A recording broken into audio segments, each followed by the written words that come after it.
Hi, and a very, very warm welcome to this, the latest in the BHC Brixton Housing Co-op how-to series, ongoing education series, ongoing development series. And today's session is all around emotional and physical well-being. And it's really, really important in some ways. Nothing's more important than this. Of course, there's lots of sessions that we run on all sorts of things that are really essential for the running of the co-op, and they're absolutely essential. Without those, we couldn't have our continued survival as a co-op. But without the emotional and physical well-being, you're not going to be able to continue to do the things that you're wanting to do. So it's really, really, really fundamental. So I want you to pause and just think a little bit about what is it that's brought you here today. Is it that you're kind of mindful about your physical, emotional health? Has it been a tough time for your physical and emotional health? Are you at a particular stage in life where it's particularly relevant? Have there been other things that happened to you that have made you think about that? And really give yourself a little bit of time to think about what you're wanting from today. One good thing is that this is one of a number of sessions that are on our YouTube channel that are all about your well-being. There's a whole playlist which is all around well-being. So keep a look out for that, and I'll mention that at the end. So let's dive a little bit deeper in. So I want you to just take a moment just to pause and to breathe. And the beauty of you watching this recorded is that you can pause this at any time. So take this at your time and at your own time and pace, and just pause it. I want you to pause and just check in with yourself for a little while. How are you doing? How are you feeling? You might even want to close your eyes and just check in with yourself. Often we're so busy rushing from here and there, we don't do it. And I want to ask you a few questions. You can have to sit with these questions, or you might want to write the answers down, whatever feels right for you, or you might want to do both. You might want to first of all sit with it, and then you might want to pause this and write the answers down. So what's working well when it comes to you thinking about your health, mind, body, and spirit? What's working well? And what's not working? So what's working well? And what's not working well? What are you struggling with? I'm thinking, well, I'm regularly eating, I'm doing regular exercise, and that's going fairly well, but my diet's a little bit, it's not great. I need to address that, whatever it might well be. And if you had to think about your well-being in terms of mind, body, spirit, what would you say the three things that need to be prioritized? And I think, okay, well, making sure I turn my exercise into something that's regular every day is one. Making sure I, get some fruit and veg every day is two, and maybe three is, not working such long hours, maybe reducing my working hours by X amount of time, or whatever it might well be. Okay, so here are my 7 tips of things to embrace. Gratitude. Starting off just being grateful for what you have, rather than caught up in what we lack. It's so easy to be caught up in what we lack. Gratitude. I have this saying, start every day with a large bowl of gratitude. Acceptance. Maybe there are some things that you can't control. Maybe, okay, I'm at this stage in my life now, this age in my life. I can't control everyone else, but blah, blah, blah. Acceptance. Acceptance is often misunderstood or misappreciated. Acceptance doesn't mean being passive. It means, aha, here I am, acknowledging, noting. Silence and quiet time where you can just pause and breathe. It's as much about inner silence as everything needing to be technically silent, because it's always going to be some sounds. Silence, quiet time, downtime, maybe time when you switch the phone off, this thing off, that off, the computers off, the TV off, your apps off, or whatever it is, and just be in the silent, quiet time. Time in nature, time outdoors. If you're fortunate enough, you can still get outdoors. You've got that mobility. Someone can help you spend that time outdoors in nature. It might be as simple as sitting outside the front door to start off with. Could be being in the garden if you're lucky enough to have one of the BHC properties with a garden, on the balcony, or getting around the park, or wherever else you're drawn into in nature, depending on your ability. Rest, relaxation. Are you getting enough rest? Are you getting enough sleep? It's so important just to rest. Mindfulness, being aware, being present. Present with your breathing, with your body, being aware, noticing, being conscious of what you're doing. And compassion and connectedness. Cooperation is one of our founding principles. We can go further than pure cooperation for it to work really well.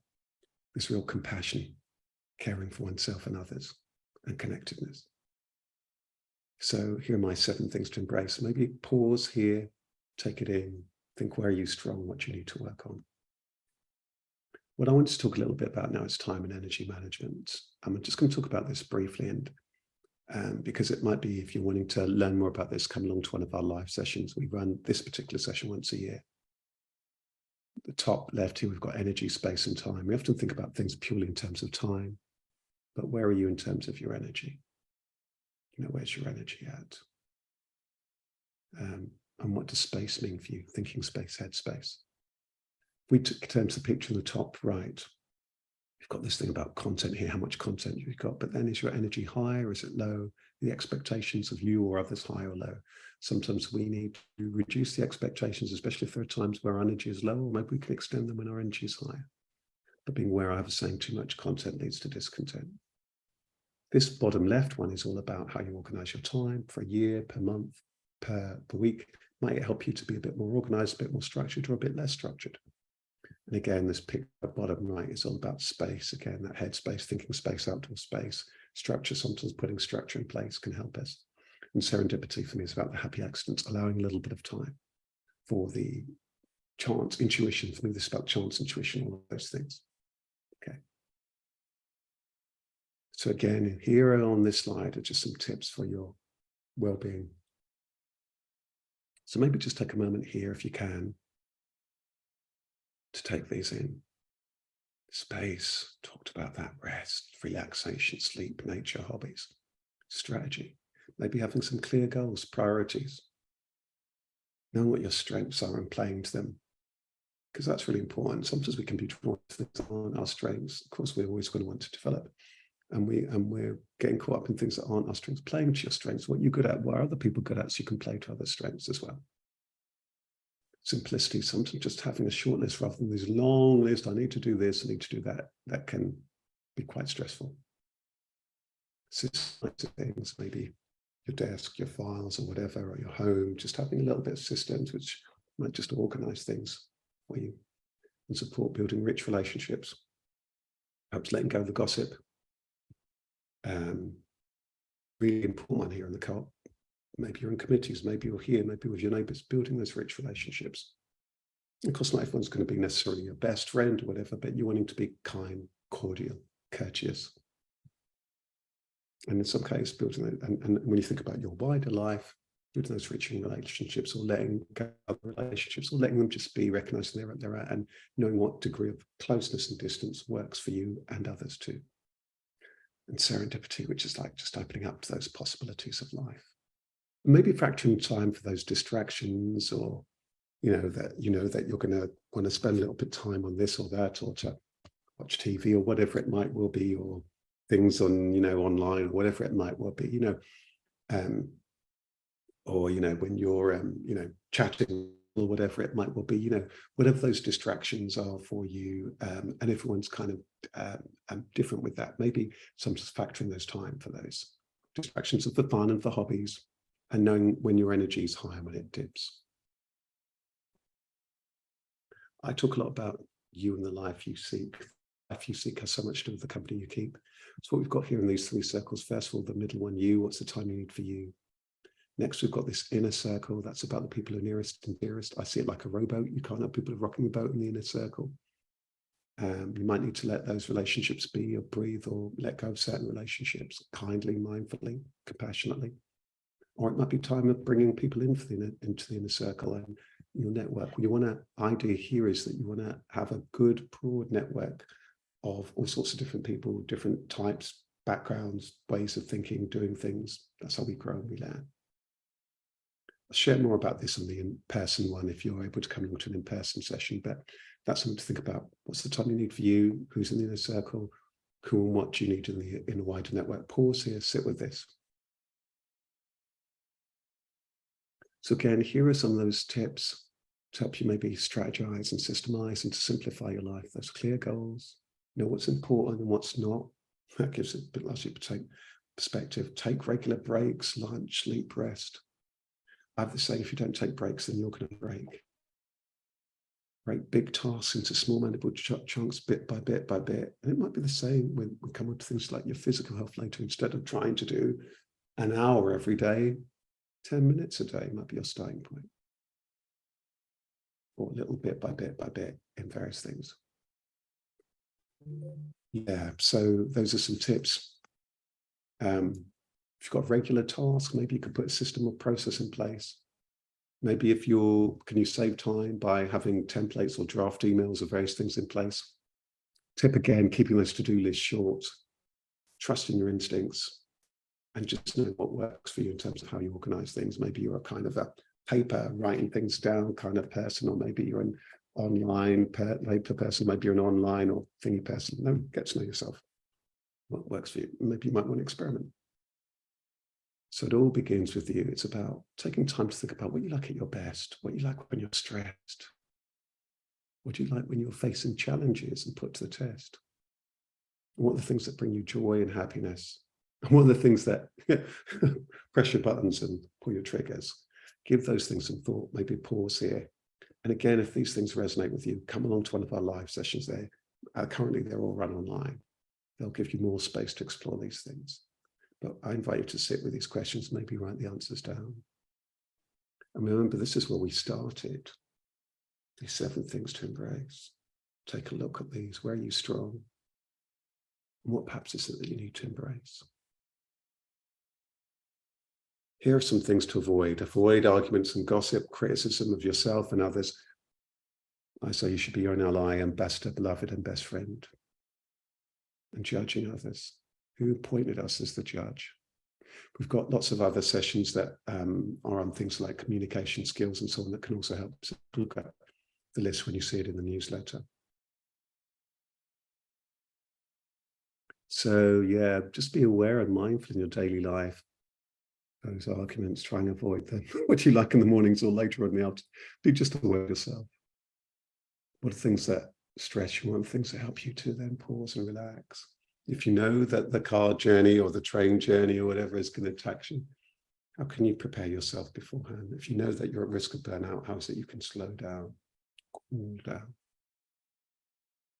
And look out for our event on mindfulness and compassion, which is usually run in the autumn. It might help you hugely. So when you're really busy, it's worth often asking yourself, okay, what's most important when all's said and done in life? And then what's most important right now? What things I need to be aware of and alert to? What things I need to accept? And what are the things I have to act on? So again, I invite you to sit with this when things get challenging. What's really important? What's most important? What's the most important right now? What you need to be aware of, what you need to accept and acknowledge, or let go of what others do, or to watch or to note, what things you need to act on.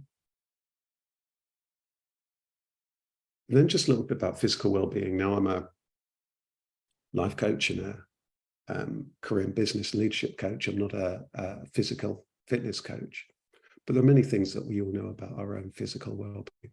And maybe you know other people who know a great deal about well-being, or maybe it is that you've joined a class, or you're following somebody who's a well-being specialist online, or you might have all sorts of things in place. But here are just my 10 tips. Be kind to yourself and your body. Sleep and rest. It's the time when the body and the mind repairs. Eat a balanced diet. Remember that 5-a-day rule. Some people say it's 7-a-day rule. Listen to your body, not everybody. That thing's so important. And if you're unwell, don't ignore it. Go and see a doctor or a specialist, doctor, dentist, what have you. I had to the other day, I realized I haven't seen a dentist for some time, and I had been aware that this is an issue here, and suddenly booked to see a dentist after some time.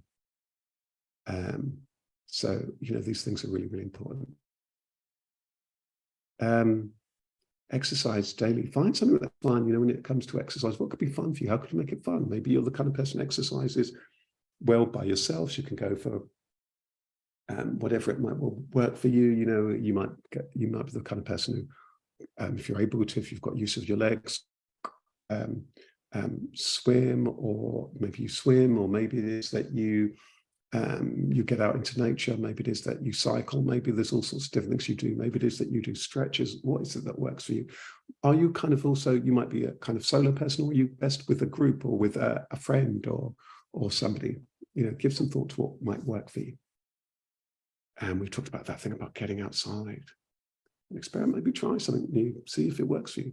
And point number 9 was exactly that thing. What works for you? Is it solo? Is it with a friend, class, home, outdoors, or on video? What works for you?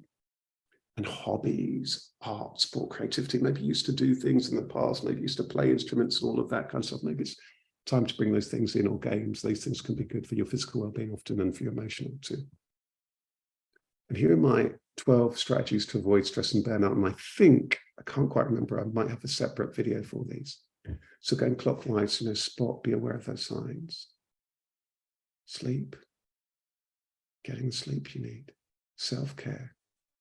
Your feet up. It might be for you watching some silly TV. It might be lighting candles and, being under the duvet, whatever it might be. Space, getting out space, head space. Simplify, scale down, not trying to do as much. Structure, putting structures in place so that you're more organized. Support, friends, people, professional, personal. Things that brings you a smile. Might be sport, might be art, or what have you. Signposting, maybe it's not about you always doing, maybe you need to signpost to somebody else, or somebody else might be able to signpost help you. Sometimes it's about saying no, nicely, kindly, politely. Sometimes there's power in real just breathing, being still and being silent. Sometimes you might need to step away for a while, for a day, for a moment, for 5 minutes, so that you don't send that email in rage, or that you pause before responding, giving that person peace of mind, your mind, instead giving them the openness of your heart. And spotting the signs again. So at different times, some of these different strategies will work for you.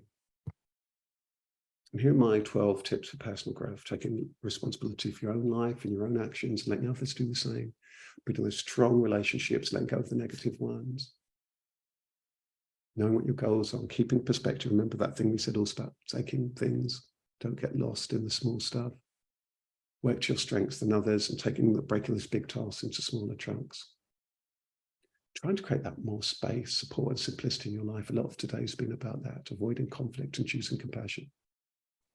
And again, we've got a session around resolving disputes amicably. You might want to look out for that. And adopting that positive mindset, that giving yourself and others constructive, kind feedback, mindful feedback. I was saying that any fool can criticize something or somebody. It takes far more mindfulness, kindness to give somebody constructive feedback and support. Yeah, we receive lots of negative messages every day. So try and make yours positive, nourishing. I even prefer that word nourishing to even positive or negative. And use your head, being logical and planned, and your heart. And taking care of yourself, your health, and your wealth, and your, being mindful. And that word wealth is far beyond money. I was interviewing somebody yesterday, just 2 days ago, and he said, actually, your wealth is what you've got before and beyond any money. It's your ability to connect with people. It's how you feel about yourself. It's that how you can engage. It's your resourcefulness. I thought there's something beautiful in that. Know when to work, rest, do your best, and when to let others do the rest. Remember, there's no failure, there's only feedback. That we have, the coaches have that saying. So it's not about beating yourself up, it's about how can I learn? Life is constantly teaching us lessons. How can we learn from them? And there's some resources here for wellbeing. There's an NHS resource here for wellbeing. Hopefully that will still be live. nhs.uk/live-well. We've got our own YouTube channel with lots and lots of videos. And we also gifted some additional wellbeing videos that you'll see in our that's a contact of mine who has a resource of wellbeing materials.